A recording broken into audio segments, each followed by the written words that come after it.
southeastern Windham County in northern Connecticut, southeastern Worcester County in central Massachusetts, southwestern Norfolk County in eastern Massachusetts, west central Bristol County in southeastern Massachusetts, northern Washington County in Rhode Island, northwestern Newport County in Rhode Island, Kent County in Rhode Island, Providence County in Rhode Island, Bristol County in Rhode Island, until 6 p.m. Eastern Daylight Time.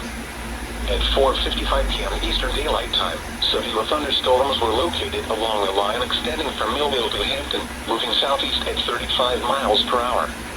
Hazards include ping-pong ball-sized hail and 60 miles per hour wind gusts. People and animals outdoors will be injured. Expect hail damage to roofs, siding, windows, and vehicles. Expect wind damage to roofs, siding, and trees. Locations impacted include Providence, Fall River, Warwick, Cranston, Pawtucket, East Providence, Woonsocket, Coventry, Cumberland, North Providence, Franklin, South Kingstown, West Warwick, Johnston, North Attleboro, North Kingstown, Bristol, Plainfield, Attleboro, and Smithfield.